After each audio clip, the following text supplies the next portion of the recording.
What's up, everybody? Welcome back to Listography. Jason, Joe, and Crams are here. Side 3 of Faith No More week. This one might require a bit of a stretch of defining things. For the purposes of this video, we're kind of going to refer to Faith No More as a one-hit wonder. Do you know the actual charting history of the band, Joe? They had 3 songs chart. Epic, I believe, was number 9. Easy, their cover of the Commodore's classic, was top 50. I think it peaked at 42. And then I think From Out of Nowhere, or there's one other song from The Real Thing, whatever they released after Epic. I think it was Falling to Pieces. Falling to Pieces was like 90 something. So only one top 10, only one top 40. So I think that's usually what people consider like a one-hit wonder. Yeah, and I mean, Epic is the only song by Faith No More I ever remember hearing. And I used to remember hearing it quite a lot. Yeah, same. I don't think I've ever heard another song of theirs on the radio or on MTV or anything like that. So I missed whenever, I guess I was pretty young when The Real Thing was out and new. So I missed that on the radio, but the only track that seemed to survive a few years down the line as far as getting radio play was Epic. So we're going to count them as a one-hit wonder. And for this discussion, we're going to talk about one-hit wonders that we think don't deserve to be one-hit wonders that actually have good, strong discographies. Joe obviously thinks Faith No More has a strong discography. So he's responsible for this side 3, as I might argue that that's not the case for Faith No More. But anyways, let's get into the other picks.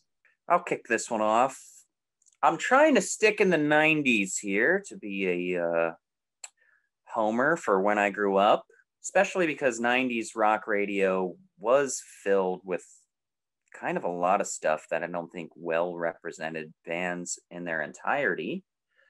I'm going to start off with this one, Space Hog, which in the meantime, pretty big, not a huge hit on the radio, but it definitely, gets in the rotation for alternative rock stations. And how could it not? I mean, that ooh,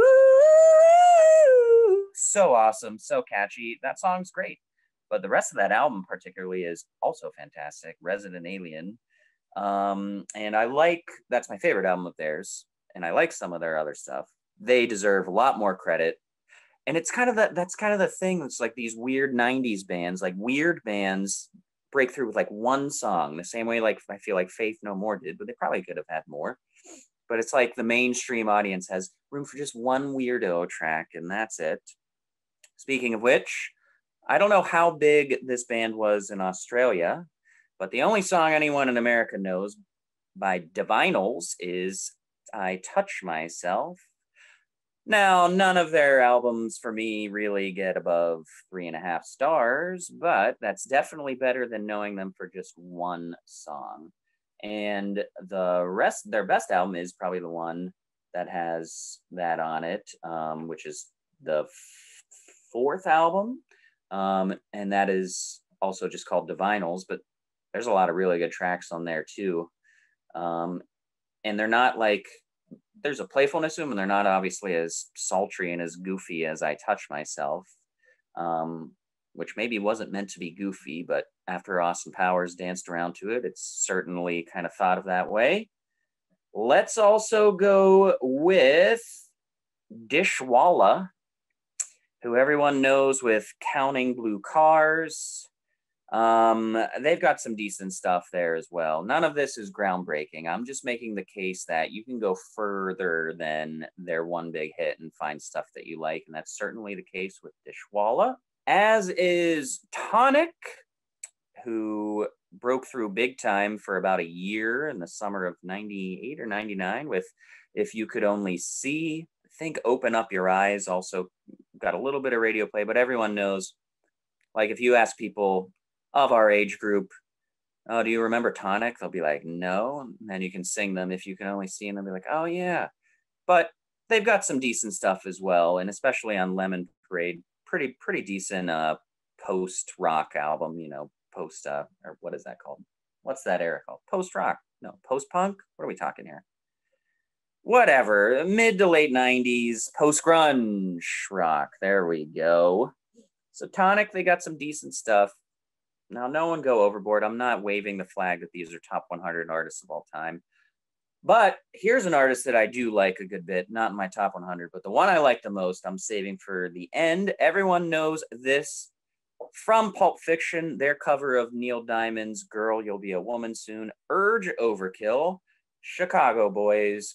I think they're a pretty darn good band. That song actually comes from one of their EPs, but they have a lot of really cool stuff. They have a really cool style. It's kind of like dirty, not overly grungy, but it's like of the time sounding.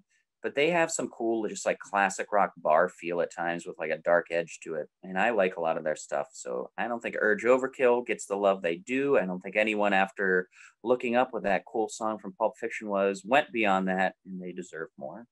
Okay, I'm going to bounce around a little bit more than Cramser did.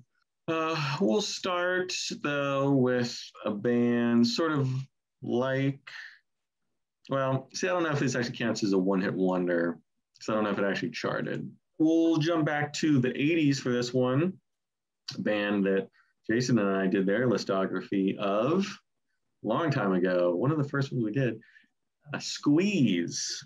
And really the only song anybody in America knows from them is Tempted. It was a big hit back in, I don't know, 81, 80, whenever it was, 82, I think 82. You know, you got Elvis Costello guesting on vocals on that, and it's always played on the radio still. My mom thought it was like a Christian rock group because the Tempted by a Fruit of Another thing. But Squeeze has so much other good stuff. Great band. It's kind of a shame that they're really only known for that, because that's not really even like a good representation of their sound. One that I know we're going to get in the comments, so I'm just going to nip it at the bud here. Come On Eileen from Dexy's Midnight Runners.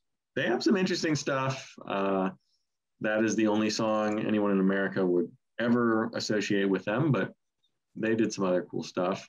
A band that I got into because of this song, and it was big in the 2000s, early. Sounds Like the Cars. The video, kind of skewering the cars and Fast Times at Ridgemont High. I got Stacy's Mom from Fountains of Wayne, which is a great song, don't get me wrong, but it's not quite like what Fountains of Wayne was all about. They were sort of like ironic, kind of pop, power pop kind of stuff, and that definitely fits in with what they do, but they had a lot of other kind of cool tunes. So I'll throw them in there. I'm going to go back to the 60s for one. And this was their big hit in America. It came out, I think it became a hit after they had already broken up. Got the Zombies with Time of the Season, which really the only one you'll ever hear on the radio, but all of Odyssey and Oracle is incredible. You might hear She's Not There every once in a while, but I feel like you're going to hear the Santana version over their version. So I'll throw them in there. And let's see, I got a couple more here. It was his only hit in the United States. I'm going to go with Randy Newman with Short People.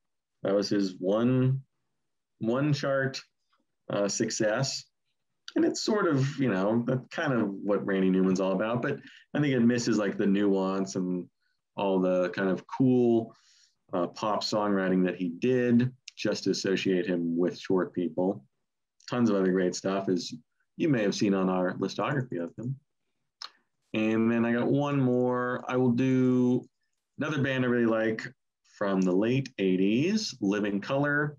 You Only Hear Cult of Personality, which, I mean, don't get me wrong, that's one of my favorite songs of all time, but they were very dynamic, mixing kind of funk and old school rock and roll and all sorts of, you know, there's a bunch of pop stuff on their debut album, Vivid. So they're a band that unfortunately kind of just fell into that one song trap, but they got a lot of cool stuff. So I saw them in September. They were really good live. All right, so I was going all 90s too until Cram stole one of mine, so I got to use a backup for one of them that is not a 90s.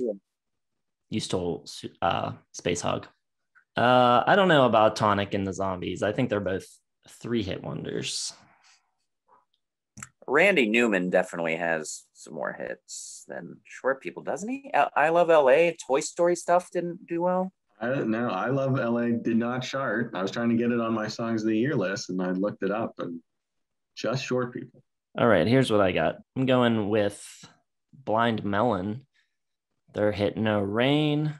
I actually really like the rest of that record, and I like their next record. I think Shannon Hoon had a really cool rock voice, and I don't know, maybe they would have had more hits if he didn't pass away so young, but I think those are underrated records. I don't want to spoil your list, but can I predict you're going to go Nada Surf? You can predict it. You would be wrong, but that would have been a good one to pick. All right, my next pick is Joan Osborne. Her hit One of Us, which I think people heard it so much and it really irritated people after a while. I think she had a huge backlash from that song.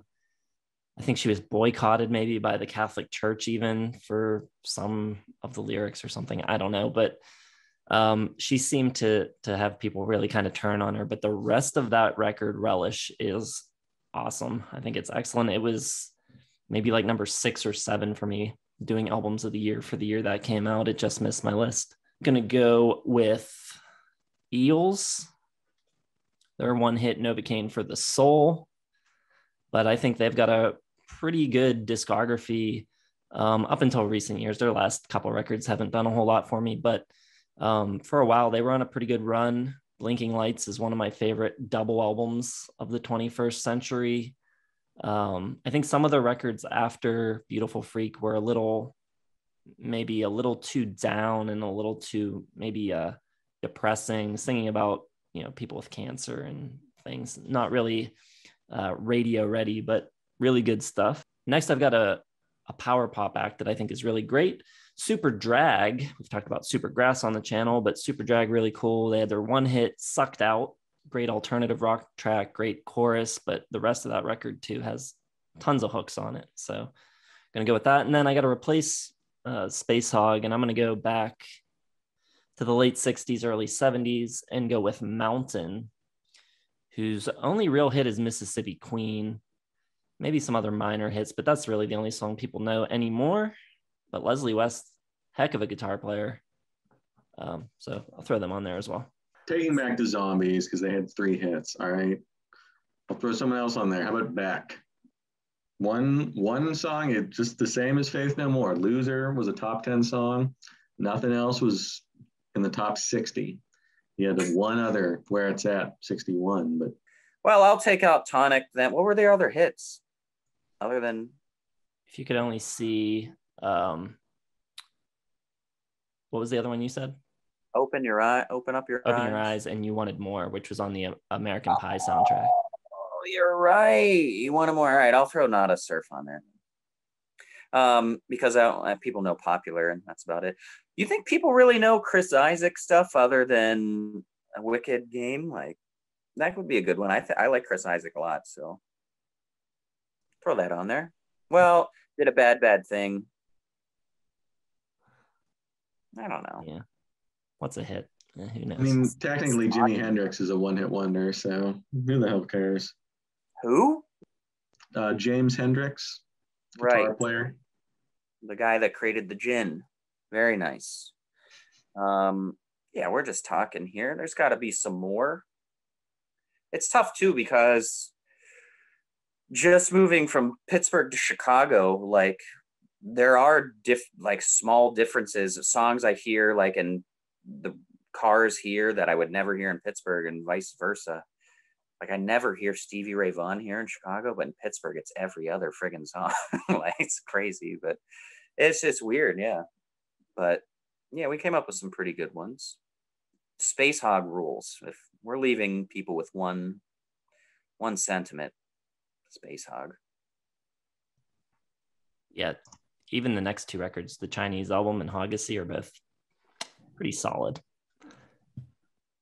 All right, but let us know. They should have taken the album art from High on the Hog from the band and used it because they would be perfect for that. It should, yeah. High on the Hog's a great album title for them too. All right, let us know what we missed, some other one-hit wonders with great discographies, and of course you can chime in with how you feel about the definition of a one-hit wonder and whether or not the artists we chose even are one-hit wonders. Always up for debate. Hit the like button if you enjoyed the video, subscribe to the channel, hit the bell for notifications. Facebook, Twitter, Instagram, and our website in the description. And that's it. Come back tomorrow for Songs of the Year, and we'll see you then. Thanks for watching.